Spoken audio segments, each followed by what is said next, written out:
Fala, gente! Aqui é a Nana do Laboratório da Nana.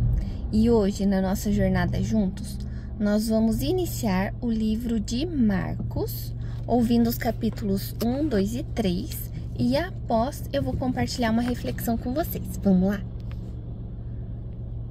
O Evangelho segundo Marcos. Marcos, capítulo 1. A pregação de João Batista. Princípio do Evangelho de Jesus Cristo, Filho de Deus, como está escrito na profecia de Isaías. Eis que envio o meu mensageiro adiante de você, o qual preparará o seu caminho. Voz do que clama no deserto, preparem o caminho do Senhor, endireitem as suas veredas.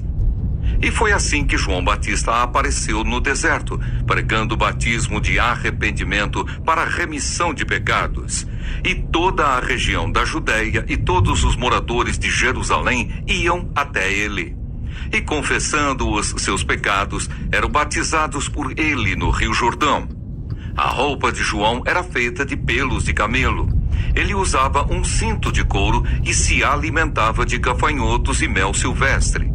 E João pregava dizendo: depois de mim vem aquele que é mais poderoso do que eu, do qual não sou digno de, curvando-me, desamarrar as correias das suas sandálias. Eu batizei vocês com água, ele, porém, os batizará com o Espírito Santo. O batismo de Jesus. Naqueles dias, Jesus veio de Nazaré da Galileia e foi batizado por João no Rio Jordão. Logo ao sair da água, Jesus viu os céus se abrindo e o Espírito descendo como pomba sobre ele. Então veio uma voz dos céus que dizia: você é o meu filho amado, em você me agrado. A tentação de Jesus. E logo o Espírito conduziu Jesus ao deserto, onde ficou durante 40 dias, sendo tentado por Satanás. Estava com as feras e os anjos o serviam. O começo do ministério na Galileia. Depois de João ter sido preso, Jesus foi para a Galileia, pregando o Evangelho de Deus. Ele dizia: o tempo está cumprido e o reino de Deus está próximo. Arrependam-se e creiam no Evangelho. Jesus chama 4 pescadores. Caminhando junto ao mar da Galileia, Jesus viu os irmãos Simão e André, que lançavam a rede ao mar porque eram pescadores. Jesus lhes disse: venham comigo e eu farei com que sejam pescadores de gente. Então eles deixaram imediatamente as redes e o seguiram. Pouco mais adiante, Jesus viu Tiago, filho de Zebedeu, e João, seu irmão, que estavam no barco consertando as redes. E logo os chamou, e eles seguiram Jesus, deixando o seu pai Zebedeu no barco com os empregados. A cura de um endemoniado em Cafarnaum. Depois entraram em Cafarnaum, e logo no sábado, Jesus foi ensinar na sinagoga. E maravilhavam-se com a sua doutrina, porque os ensinava como alguém que tem autoridade, e não como os escribas. E logo apareceu na sinagoga um homem possuído de espírito imundo, o qual gritou: o que você quer conosco, Jesus Nazareno? Você veio para nos destruir? Sei muito bem quem você é, o Santo de Deus.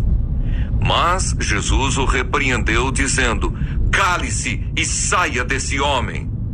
Então o espírito imundo, agitando-o violentamente e gritando em alta voz, saiu dele. Todos se admiraram a ponto de perguntarem entre si: que é isto? Uma nova doutrina? Com autoridade ele ordena aos espíritos imundos e eles lhe obedecem. E a fama de Jesus se espalhou depressa em todas as direções, por toda a região da Galileia. A cura da sogra de Pedro. E saindo da sinagoga foram com Tiago e João para a casa de Simão e André. A sogra de Simão estava de cama com febre, e logo deram essa notícia a Jesus. Então, aproximando-se Jesus, pegou na mão dela e fez com que ela se levantasse. A febre a deixou e ela passou a servi-los. Muitas outras curas. À tarde, depois do pôr do sol, trouxeram a Jesus todos os enfermos e endemoniados. Toda a cidade estava reunida à porta da casa, e ele curou muitos que se achavam doentes de todo tipo de enfermidades. Também expulsou muitos demônios, não lhes permitindo que falassem, porque sabiam quem ele era. Jesus prega nas sinagogas. Tendo se levantado de madrugada, quando ainda estava escuro, Jesus saiu e foi para um lugar deserto, e ali orava. Simão e os que estavam com ele procuraram Jesus por toda parte. Quando o encontraram, lhe disseram: "Todos estão à sua procura." Jesus, porém, lhes disse: "Vamos a outros lugares, aos povoados vizinhos, a fim de que eu pregue também ali, pois foi para isso que eu vim." Então ele foi por toda a Galileia, pregando nas sinagogas deles e expulsando os demônios. A cura de um leproso. Um leproso se aproximou de Jesus e lhe pediu, de joelhos: "Se o Senhor quiser, pode me purificar." E Jesus, profundamente compadecido, estendeu a mão, tocou nele e disse: "Quero sim, fique limpo." No mesmo instante, a lepra desapareceu dele e ele ficou limpo. E, advertindo-o severamente, logo o despediu. E lhe disse: "Olhe, não conte nada a ninguém, mas vá, apresente-se ao sacerdote e ofereça pela sua purificação o sacrifício que Moisés ordenou para servir de testemunho ao povo." Mas, tendo ele saído, começou a proclamar muitas coisas e a divulgar a notícia, a ponto de Jesus não poder mais entrar publicamente em nenhuma cidade. Por isso permanecia fora em lugares desertos, e de toda parte vinham ao encontro dele. Marcos capítulo 2. A cura de um paralítico em Cafarnaum. Dias depois, Jesus entrou de novo em Cafarnaum e logo se ouviu dizer que ele estava em casa. Muitos se reuniram ali a ponto de não haver lugar, nem mesmo junto à porta, e Jesus anunciava-lhes a palavra. Trouxeram-lhe então um paralítico carregado por 4 homens. E não podendo aproximar-se de Jesus por causa da multidão, removeram o telhado no ponto correspondente ao lugar onde Jesus se encontrava e, pela abertura, desceram o leito em que o paralítico estava deitado. Vendo-lhes a fé, Jesus disse ao paralítico: "Filho, os seus pecados estão perdoados." Alguns escribas estavam sentados ali e pensavam em seu coração: "Como ele se atreve a falar assim? Isto é blasfêmia. Quem pode perdoar pecados a não ser um, que é Deus?" E Jesus, percebendo imediatamente em seu espírito que eles assim pensavam, disse-lhes: "Por que vocês estão pensando essas coisas em seu coração? O que é mais fácil, dizer ao paralítico: 'Os seus pecados estão perdoados', ou dizer: 'Levante-se, tome o seu leito e ande'? Mas isto é para que vocês saibam que o Filho do Homem tem autoridade sobre a terra para perdoar pecados." E disse ao paralítico: "Eu digo a você, levante-se, pegue o seu leito e vá para casa." Ele se levantou e, no mesmo instante, pegando o leito, retirou-se à vista de todos, a ponto de todos se admirarem e darem glória a Deus, dizendo: "Jamais vimos coisa assim." O chamado de Levi. De novo Jesus foi para junto do mar, e toda a multidão vinha ao encontro dele, e ele os ensinava. Quando ia passando, viu Levi, filho de Alfeu, sentado na coletoria, e lhe disse: "Siga-me." Ele se levantou e o seguiu. Achando-se Jesus à mesa na casa de Levi, estavam junto com ele e com os seus discípulos muitos publicanos e pecadores, porque estes eram muitos e também o seguiam. Os escribas dos fariseus, vendo Jesus comer em companhia dos pecadores e publicanos, perguntavam aos discípulos dele: "Por que ele come e bebe com os publicanos e pecadores?" Tendo ouvido isto, Jesus lhes respondeu: "Os sãos não precisam de médico, e sim os doentes. Eu não vim chamar justos, e sim pecadores." A questão do jejum. Ora, os discípulos de João e os fariseus estavam jejuando. Algumas pessoas foram perguntar a Jesus: por que os discípulos de João e os discípulos dos fariseus jejuam, mas os seus discípulos não jejuam? Jesus respondeu: como podem os convidados para o casamento jejuar enquanto o noivo está com eles? Durante o tempo em que o noivo estiver presente, não podem jejuar. No entanto, virão dias em que o noivo lhes será tirado, e então naquele dia eles vão jejuar.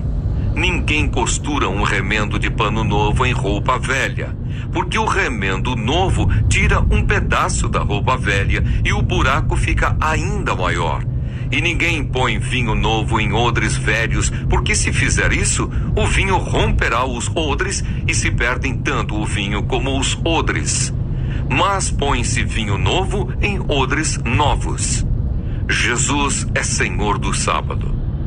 Aconteceu que num sábado, Jesus atravessava as searas e os seus discípulos, ao passar, começaram a colher espigas.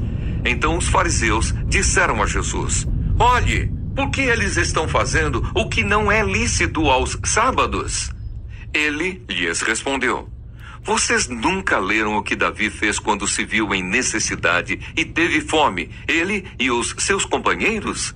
Como entrou na casa de Deus no tempo do sumo sacerdote Abiatar e comeu os pães da proposição, os quais só aos sacerdotes era lícito comer, e ainda deu esses pães aos seus companheiros?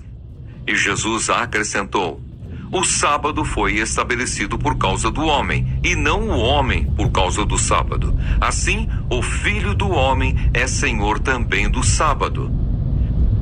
Marcos, capítulo 3. O homem da mão ressequida. De novo Jesus entrou na sinagoga, e estava ali um homem que tinha uma das mãos ressequida. E estavam observando Jesus para ver se curaria aquele homem no sábado, a fim de o acusarem. Jesus disse ao homem da mão ressequida: venha aqui para o meio. Então lhes perguntou: é lícito nos sábados fazer o bem ou fazer o mal? Salvar uma vida ou deixar morrer? Mas eles ficaram em silêncio.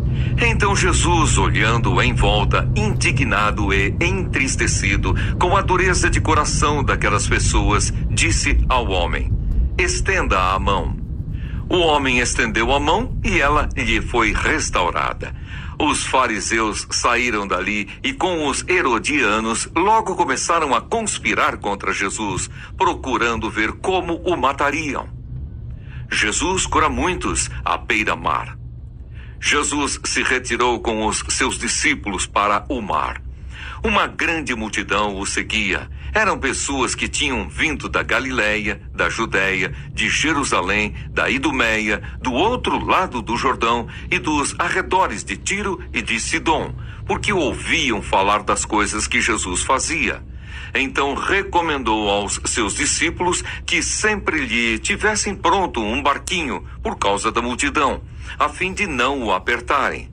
Pois curava muitas pessoas, de modo que todos os que tinham alguma enfermidade se esforçavam para chegar perto, a fim de poderem tocar nele. Também os espíritos imundos, quando ouviam, prostravam-se diante dele e gritavam: você é o Filho de Deus! Mas Jesus lhes advertia severamente que não o expusessem à publicidade. Os 12 apóstolos. Depois Jesus subiu ao monte e chamou os que ele quis, e vieram para junto dele. Então designou 12, aos quais chamou de apóstolos, para estarem com ele e para os enviar a pregar e a exercer a autoridade de expulsar demônios. Eis os 12 que designou: Simão, a quem acrescentou o nome de Pedro, Tiago, filho de Zebedeu, e João, irmão de Tiago, aos quais deu o nome de Boanerges, que quer dizer filhos do trovão. André, Filipe, Bartolomeu, Mateus e Tomé. Tiago, filho de Alfeu, Tadeu, Simão, o Zelote, e Judas Iscariotes, que foi quem o traiu. Jesus e Beelzebu. Então Jesus foi para casa.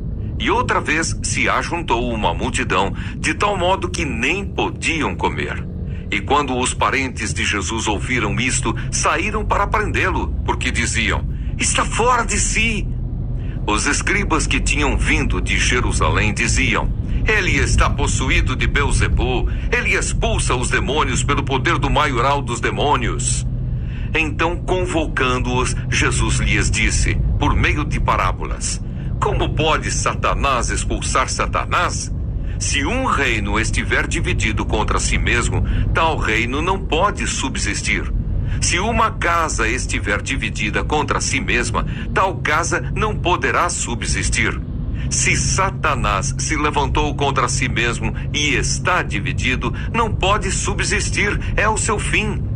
Ninguém pode entrar na casa do valente para roubar-lhe os bens sem primeiro amarrá-lo, e só então saqueará a casa dele. Em verdade lhes digo que tudo será perdoado aos filhos dos homens, os pecados e as blasfêmias que proferirem. Mas aquele que blasfemar contra o Espírito Santo nunca terá perdão, visto que é réu de pecado eterno. Jesus disse isto porque diziam: está possuído de um espírito imundo. A mãe e os irmãos de Jesus. Nisto chegaram a mãe e os irmãos de Jesus, e tendo ficado do lado de fora, mandaram chamá-lo. Muita gente estava sentada ao redor de Jesus, e alguns lhe disseram: olhe, a sua mãe, os seus irmãos e as suas irmãs estão lá fora, procurando o Senhor. Então Jesus perguntou: quem é a minha mãe e quem são os meus irmãos? E olhando em volta para os que estavam sentados ao seu redor, disse: eis minha mãe e meus irmãos. Portanto, aquele que fizer a vontade de Deus, esse é meu irmão, minha irmã e minha mãe. Bom dia, gente! Hoje vamos refletir sobre os capítulos 1, 2 e 3 do livro de Marcos, que falam sobre o início do ministério de Jesus, seus milagres, seus ensinamentos e o chamado para segui-lo de perto. Marcos capítulo 1. Jesus inicia seu ministério pregando o arrependimento e o reino de Deus. Ele chama os primeiros discípulos, ensina com autoridade, expulsa demônios e cura muitos enfermos. O capítulo termina mostrando sua vida de oração e dedicação à missão. Aqui aprendemos que Jesus nos chama a deixar tudo e segui-lo. Ele tem autoridade sobre o mal, sobre as doenças e sobre a vida, e quer que dependamos dele em tudo.